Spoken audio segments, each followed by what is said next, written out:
বিসমিল্লাহির রহমানির রহিম। আজকের অনুষ্ঠানের উপস্থিত সভাপতি,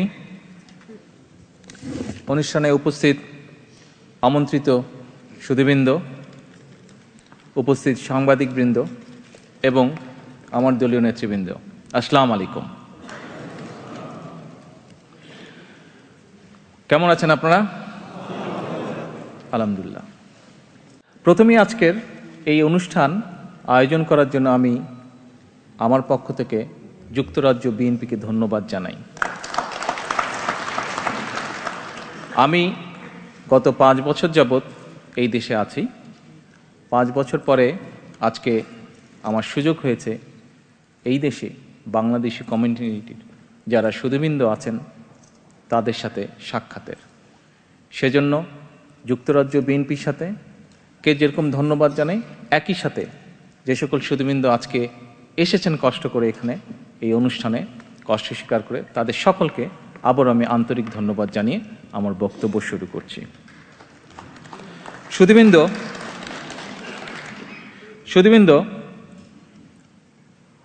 আজকে আপনারা সমাজে যে যে জায়গায় অবস্থান করছেন, আপনাদের এই অবস্থান প্রমাণ করে দেয় যে আপনাদের দীর্ঘ মেধা, পরিশ্রম এবং সততা যা সময়ের পরীক্ষায় উত্তীর্ণ।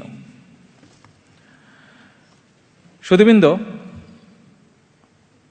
আপনাদের সামগ্রিকভাবে বা ব্যক্তিগতভাবে আপনাদের যে চিন্তা, আপনাদের যে চেতনা, আপনাদের যে ভাবনা, তা যেভাবে এই দেশের বাংলাদেশি কমিউনিটিকে প্রভাবিত করে অথবা দিক নির্দেশনা দেয় অথবা নতুন করে কিছু বুঝতে বা জানতে বা ভাবতে উৎসাহিত করে, ঠিক একইভাবে শুধু এই দেশের কমিউনিটি নয়, বরং আমি মনে করি সমগ্র বাংলাদেশ বলেন, সমগ্র বাংলাদেশি জাতিকে বলেন, একইভাবে আপনাদের চিন্তা, চেতনা, ভাবনা সকল কিছু দেশকে, জাতিকে একটি দিক নির্দেশনা দেয় বা নতুন করে ভাবতে, চিন্তা করতে শেখায়।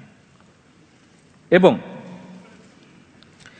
তাই আমি মনে করি যে আপনাদের দীর্ঘ জীবনের যে অভিজ্ঞতা, দীর্ঘ জীবনের যে পরিশ্রম, দীর্ঘ জীবনের যে সততা, তা দিয়ে আপনারা কোনো জিনিসকে ইমোশনালি বিচার না করে, বরঞ্চ আমি মনে করি, আমি বিশ্বাস করি, আপনারা যুক্তি দিয়ে এবং সত্যের কোষ্ঠী পাথরে যাচাই করে বিচার করেন।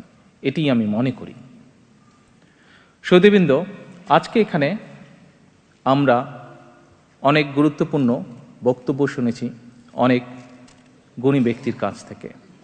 কেউ বলেছেন দেশের অর্থনীতি নিয়ে, কেউ বলেছেন দেশের ভবিষ্যৎ অর্থনীতি এবং সমাজনীতি নিয়ে, কেউ বলেছেন দেশের রাজনীতি নিয়ে, কেউ বলেছেন দেশের আইন শৃঙ্খলা নিয়ে।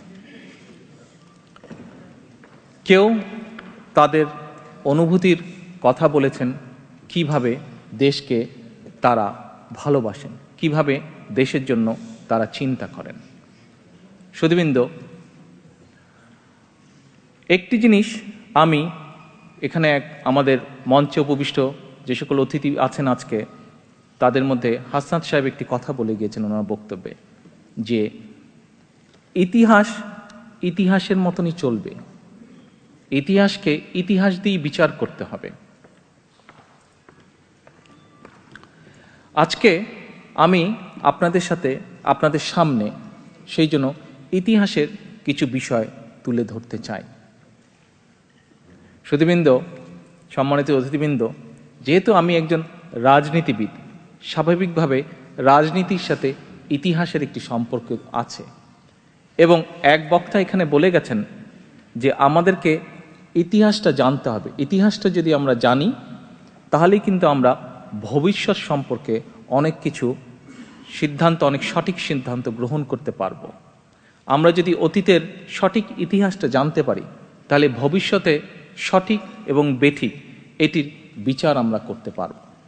কারো উপরে দোষারোপ নয়, বরঞ্চ যুক্তির খাতিরে, তর্কের খাতিরে, কোনো ইমোশন দিয়ে নয়, যুক্তি তর্ক দিয়ে আমাদেরকে কতগুলো জিনিস জানতে হবে, বুঝতে হবে, এবং শুধু জানলে এবং বুঝলে নিজেরা চলবে না, সমগ্র জাতিকে এটি জানাতে হবে। সুধীবৃন্দ, আমরা আজকে আমাদের স্বাধীনতার ৪৩ বছর পার করছি।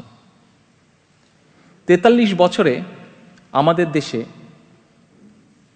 একটি রাজনৈতিক গোষ্ঠী একটি অযথা বিতর্কের সৃষ্টি করে। আমি মনে করি আমাদের বিশাল যে জনগোষ্ঠী আছে, কিছু কিছু মানুষ আছেন যারা সেই বিতর্কে বিভ্রান্ত হয়েছেন। আমি আপনাদের মাধ্যমে এবং আপনাদের সামনে সহ তাদের সকলের সামনে এই সকল বিভ্রান্তি কিছু কিছু দূর করার চেষ্টা করতে চাই। আমি যা কিছু আপনাদেরকে বলবো তা ঐতিহাসিক দলিলের ভিত্তিতে বলতে চাই। আমার নিজের কোনো কথা আমি বলবো না, আমি ঐতিহাসিক দলিলের ভিত্তিতে আপনাদের সামনে কিছু তথ্য উপস্থাপন করতে চাই। সুধীবৃন্দ, আপনারা নিশ্চয়ই এরই মধ্যে বাংলাদেশি যারা আছেন এই দেশে, তারা দেখেছেন, দেশের মানুষ অবশ্যই দেখেছেন যে গত 25শে মার্চ তারিখে যুক্তরাজ্য বিএনপি একটি অনুষ্ঠানের আয়োজন করে। সেই অনুষ্ঠানের মূল বিষয়বস্তু ছিল যে বাংলাদেশের প্রথম রাষ্ট্রপতি হচ্ছেন শহীদ রাষ্ট্রপতি জিয়াউর রহমান, এবং বাংলাদেশের সত্যিকারভাবে স্বাধীনতার, বাংলাদেশ যে ইন্ডিপেন্ডেন্ট 26শে মার্চ থেকে বাংলাদেশ যে একটি স্বাধীন রাষ্ট্র, বাংলাদেশ যে একটি সার্বভৌম রাষ্ট্র হিসাবে আত্মপ্রকাশ করেছে, এই কথাটি বিশ্ববাসী, সমগ্র দেশবাসী সহ বিশ্ববাসীর সামনে এটি তুলে ধরেছিলেন, প্রকাশ করেছিলেন শহীদ রাষ্ট্রপতি জিয়াউর রহমান। এই কথাটি এই মঞ্চে উপস্থিত একজন বক্তা আমাদের এই বক্তব্য যখন শুরু হয়, অনুষ্ঠানের শুরুতে বলে গেছেন, উনি নিজের কানে শুনেছেন। আসুন আমরা আবার ফিরে যাই ইতিহাসের পাতায়। আপনারা নিশ্চয়ই খবরের পাতায় দেখেছেন, সেদিন আমার বক্তব্যে আমি অনেকগুলো কোয়েশ্চেন করেছিলাম, কোয়েশ্চেন তুলে ধরেছিলাম। কাদের কাছে? সমগ্র দেশবাসীর কাছে। যে বর্তমানে শেখ হাসিনা বা আওয়ামী লীগ যা দাবি করছে তাই যদি হয়ে থাকে, তাহলে 8ই মার্চ, শেখ মুজিবের 7ই মার্চের বক্তৃতার পরে 8ই মার্চ কেন সরকার, স্বাধীন সরকার, বাংলাদেশের সরকার গঠিত হয়নি? এরকম আরো অনেকগুলো প্রশ্ন ছিল। যদি 7ই মার্চে স্বাধীনতা ঘোষণা করে থাকে, তাহলে 17ই এপ্রিল কেন মুজিব সরকার গঠিত হলো? যদি চট্টগ্রাম প্রায় ঢাকা থেকে 200 মাইল দূরে শেখ মুজিব স্বাধীনতার ঘোষণা পাঠাতে সক্ষম হয়ে থাকে, তাহলে তার বাড়ি থেকে 6-7 মাইল দূরে তৎকালীন হোটেল ইন্টারকন্টিনেন্টাল, যেখানে প্রায় 100 খানেকের মতন বিদেশি সাংবাদিক বসেছিল দেশের তৎকালীন খবর কভার করার জন্য, দেশি বিদেশি প্রায় 100 খানেক সাংবাদিক, তাদের কাছে একটি ছোট্ট কাগজে লিখে কেন পাঠাতে পারেনি গ্রেফতার হওয়ার আগে যে সে দেশকে স্বাধীন করলো? আপনারা দেখেছেন আমার সেই বক্তব্য পত্রিকায় প্রকাশিত হওয়ার পরে শেখ হাসিনা বলেন এবং তার দলের অন্যান্য নেতৃবৃন্দ বা যারা আছে, প্রত্যেকে কোন ভাষায় কথা বলেছে। তারা কিন্তু কেউ একটি প্রশ্নের উত্তরও কিন্তু দেয়নি। কোনো প্রশ্নের উত্তর, যতগুলো প্রশ্ন করা হয়েছিল কোনো প্রশ্নের উত্তর কিন্তু তারা দেয়নি। বরং তারা কিভাবে কথা বলেছে? তারা বলেছে যে যারা যারা আমার এই কথাটির সাথে সাথে, পত্রিকায় আমরা সবাই দেখেছি যে আমার দেশনেত্রী বেগম খালেদা জিয়া এই কথা বলেছেন, বিএনপির আরও নেতৃবৃন্দ এই কথা বলেছেন। বিএনপির বাইরে যারা আছেন, দল করেন না কিন্তু জাতীয়তাবাদী শক্তিকে, বাংলাদেশি জাতীয়তাবাদী শক্তিকে পছন্দ করেন, এ ধরনের বহু গুণী মানুষ এই কথাগুলি বলেছেন। আমরা কি দেখলাম? দেখলাম যে আওয়ামী লীগ কিভাবে রিয়্যাক্ট করলো এই কথার। তারা গণতন্ত্রের ভাষায় রিয়্যাক্ট করেনি। সুধীবৃন্দ, আপনারা এখানে বহু মানুষ আজকে উপস্থিত আছেন যারা এই দেশে বহু বছর যাবৎ আছেন। 10, 15, 20 তারও অধিক সময় ধরে, বছরের অধিক সময় ধরে এই দেশে বসবাস করছেন। এই দেশের গণতন্ত্রের সাথে আপনারা পরিচিত। কাজেই আপনাদের জন্য, আপনারা যদি শেখ হাসিনা এবং তার দলীয় নেতৃবৃন্দের সেই রিয়াক্টিভ বক্তব্যগুলো যদি দেখে থাকেন পত্রপত্রিকায়, আপনাদের জন্য যাচাই করতে মোটেও কষ্ট হবে না যে তারা গণতান্ত্রিক ভাষায় কথা বলেছে নাকি অগণতান্ত্রিক ভাষায় কথা বলেছে। এবং শুধু আপনাদের জন্যই নয়, আজকে বাংলাদেশের মানুষের কাছেও পরিষ্কার হয়ে গেছে যে তারা গণতান্ত্রিক ভাষায় কথা বলেনি। আমি তাদের কাছে কতগুলো প্রশ্নের উত্তর চেয়েছিলাম, তাদের একজন নেতৃবৃন্দ, একজন নেতা, একটা কর্মীও একটি প্রশ্নের উত্তর দিতে পারেনি। এতে কি প্রমাণ হলো? এতে প্রমাণ হলো যে আমরা যা বলেছি তাই সঠিক বলেছি।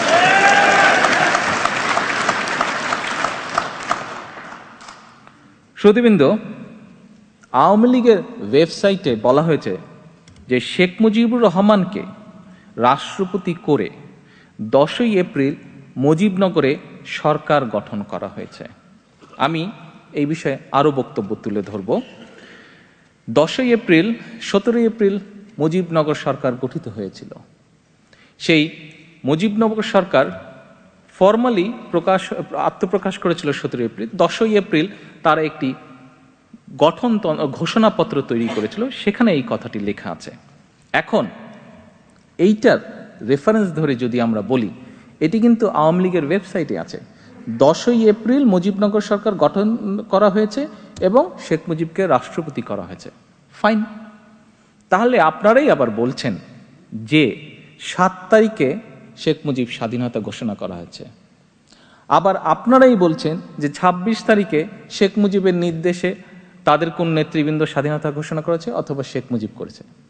কিন্তু আপনারাই আবার বলছেন 10ই এপ্রিল। তাহলে 26 তারিখে 10ই এপ্রিল কি ছিল?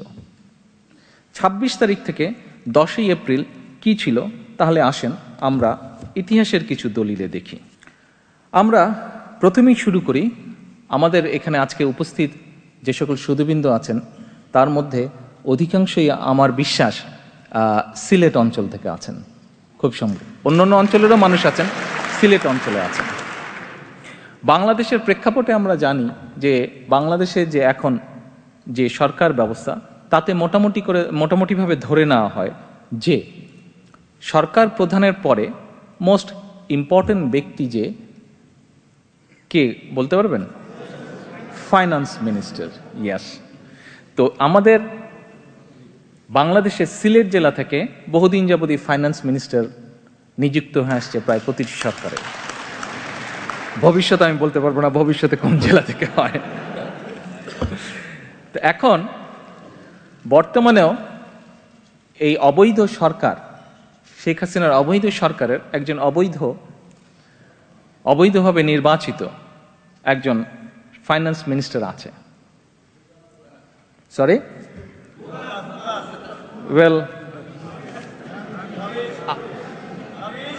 আচ্ছা, রাবিশি বলেন আর ভোগাজি বলেন।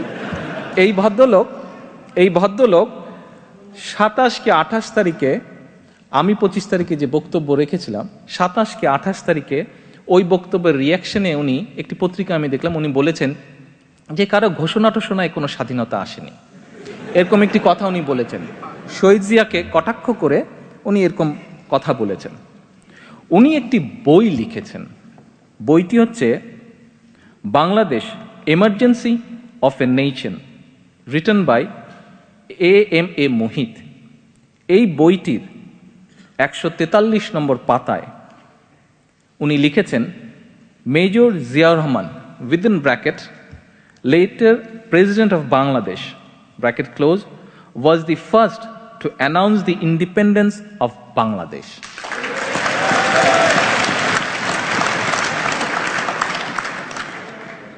একই বইয়ের 227 নম্বর পেজে এই ভদ্রলোক আরেকটি লাইন লিখেছেন, The next evening Major Zia announced the formitica of a provincial government under his and solicited the support of the world. in the liberation of Bangladesh. সুধীবৃন্দ, তাহলে কি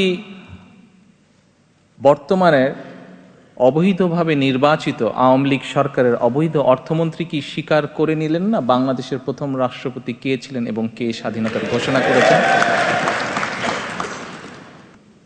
আওয়ামী লীগেরই আরেকজন এমপি, তারও একটি লেখা বই আছে। সে শুধু আওয়ামী লীগের এমপি ছিল না, পরবর্তীতে একসময় দেশ স্বাধীনের পরে শেখ মুজিব যখন সরকার পরিচালনা করেন, সেই সময় সেই ভদ্রলোককে শেখ মুজিব সেনাবাহিনীর প্রধান নিযুক্ত করেছিলেন এবং পরবর্তীকালে শেখ হাসিনা নমিনেশন দিয়ে তাকে এমপিও নির্বাচিত করিয়ে এনেছিলেন। এই ভদ্রলোকের নাম হচ্ছে retired major general K M Shafiullah. উনি একটি বই লিখেছেন। উনিও একজন মুক্তিযোদ্ধা, প্রত্যক্ষভাবে উনি মুক্তিযুদ্ধে অংশগ্রহণ করেছেন। আওয়ামী লীগের রাজনীতিতে হয়তো উনি বিশ্বাস করেন, তবে উনি একজন মুক্তিযোদ্ধা। তো স্বাভাবিক, আওয়ামী লীগের রাজনীতিতে যেহেতু উনি বিশ্বাস করেন, স্বাভাবিকভাবেই উনি যেটাই বলবেন কিছুটা আওয়ামী লীগের রাজনীতি রক্ষা করেই বলার চেষ্টা করবেন। তারপরেও সত্যকে উনিও ঢাকতে পারেননি, কিছুটা হলে উনার বিবেকে লেগেছে। তো উনার বাংলাদেশ অ্যাট ওয়ার যে বইটি উনি লিখেছেন, সেই বইয়ের 44 নম্বর পেজ, জিয়াজ ডিক্লারেশন, একটি প্যারাই আছে। তো আমরা তার কিছু অংশ আমি আপনাদেরকে পড়ে শোনাচ্ছি। 17 wings of East Pakistan Rifles from Kaptai on their way to join Rafiq in the city was intercepted by Zia at 1800 hours on March 26. They were then incorporated within his force. All the troops then took an oath of allegiance to Bangladesh. The oath was administered by Zia at 1600 hours on March 26. Thereafter, he distributed 350 soldiers of East Bengal Regiment and about 200 troops of East Pakistan Rifles to various task forces under command of an officer each. These task forces were meant for the city. The whole city of Chittagong was divided into various sectors, and each sector was given to a task force. After having made these arrangements, Zia made his first announcement on the radio on March 26. In this announcement, apart from saying that they were fighting against Pakistani army, he also declared himself as the head of the state. সুধীবৃন্দ, এটি হচ্ছে 26শে মার্চের ঘটনা বলেছেন জনাব শফিউল্লাহ, যে 26শে March শহীদ Zia announcement করেছেন স্বাধীনতার, নিজেকে প্রথম বা সার্বভৌম বাংলাদেশের রাষ্ট্রপ্রধান হিসাবে। আওয়ামী লীগের ওয়েবসাইটে 10ই এপ্রিল ঘোষণাপত্রে উল্লেখ করা হয়েছে যে ধরে নেওয়া হলো 26শে মার্চ থেকে শেখ মুজিব রাষ্ট্রপ্রধান। ধরে নেওয়া এবং বাস্তবতা, সুধীবৃন্দ, আপনাদেরকে বিটুইন দি লাইন্স বলার নিশ্চয়ই কোনো প্রয়োজন নেই। আমি আপনাদেরকে আরেকটি রেফারেন্স, আমার বক্তব্য হয়তো ঠিক রাজনীতিবিদদের মতন মনে হচ্ছে, হয়তো স্কুল টিচারদের মতন মনে হচ্ছে, বোরিং লাগতে পারে হয়তো, আমি তার জন্য ক্ষমা চেয়ে নিচ্ছি। বাট সত্য যে অনেক মুরব্বী বলে থাকেন, আমাদের দেশেও একটি কথা আছে যে সত্য একটু কড়া লাগে শুনতে, তো সত্য শুনতেও একটু সময় লাগে, একটু ধৈর্য লাগে। বর্তমানে বাংলাদেশে যে অবৈধ সরকার আছে, তাদের সাথে আমাদের প্রতিবেশী একটি রাষ্ট্রের খুবই গাঢ় সম্পর্ক, সেটা কূটনীতিক বলেন, রাজনীতিক বলেন, নেম এনিথিং, তাদের সাথে সম্পর্ক খুব গাঢ়। তো সেই ভারত সরকারের একটি ওয়েবসাইট আছে, অফিসিয়াল ওয়েবসাইট, তার নাম হচ্ছে ভারত রক্ষক, www.bharat-rakhok.com। এই ভারত রক্ষকের 93 নম্বর পাতা, পেজ নাম্বার 93, এখানে কি লেখা আছে আমরা একটু দেখি। আমি আপনাদেরকে এমন কোনো কোটেশন দিচ্ছি না যাতে প্রতিপক্ষ বলে আরে ওই ভদ্রলোক তো আপনাদের রাজনীতিতে বিশ্বাস করে, আমি সেখানে যাচ্ছি না। আমি এমন জায়গা থেকে আপনাদেরকে সত্যগুলো তুলে ধরা কোটেশন দিচ্ছি যাদের সাথে আওয়ামী লীগের রাজনীতির সম্পর্ক অথবা তাদের সাথে আওয়ামী লীগের সম্পর্ক খুব ভালো। আসুন আমরা দেখি ভারত সরকারের ওয়েবসাইট ভারত রক্ষকের 93 নম্বর পাতায় কি লিখিত আছে। The beginning of the history of an independent and sovereign Bangladesh was made when Major Ziaur Rahman, an officer of the 8th Battalion of EBR at Chittagong on 26 March, shortly after the military crackdown, made an electrifying broadcast on Shadhin Bangla Betar Kendro, announcing the establishment of an independent Bangladesh. He said, I, Major Zia, hereby declare that Independent People's Republic of Bangladesh has been established. I have taken the command as the temporary head of Republic. সুধীবৃন্দ, 25 তারিখের বক্তব্যের পরে আওয়ামী লীগ অনেক নেতৃবৃন্দ বলেছিল যে কোথায় শহীদ জিয়া তো কখনো ডিমান্ড করেননি বা নিজে কখনো বলেননি। আপনারা নিশ্চয়ই এই নিউজটা দেখেছেন, তাদের বক্তব্য পড়েছেন। ভারত রক্ষক এই ওয়েবসাইটে প্রমাণ হয়ে গেল শহীদ জিয়া নিজে সেদিনই বলেছিলেন যেদিন ঘোষণা দিয়েছিলেন।